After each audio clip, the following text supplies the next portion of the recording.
Hi there, my name is Joshua Ward. I am an Ed Lab Tech with the Culinary Arts Department here at NAIT, and today we're going to be talking about knife safety tips. So one of the first things you're going to want to do is you're going to want to secure your cutting board. So what you do is you just take a damp cloth and you're going to place it right underneath, just like that, so it keeps your cutting board nice and secure and it doesn't actually move around. So one of the most important things when it comes to knife safety is making sure that you have a really sharp knife. The reason why we have our knives so sharp is because when you're actually cutting vegetables or anything else like that, your knife is actually going to go into the vegetable a little bit smoother. With a dull knife, you have that chance that your knife's going to slip off the surface of whatever it is that you're cutting, and you have more of a risk of actually going into your hand with that as well. So one of the things that actually helps with keeping your knife sharp is a steel.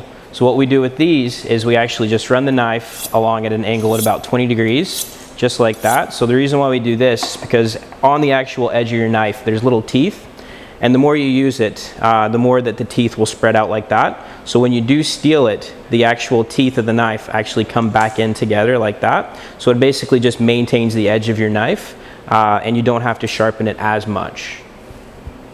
So before we start cutting, I want to talk a little bit about grip. So basically most people will grab it just by the handle, but if you actually hold it with the blade, you're actually going to get a better control out of your knife, and then you have less chance of it actually slipping off of the vegetable and cutting it into your hand. So what I've done is I've basically taken the carrot and I've cut it into more manageable pieces.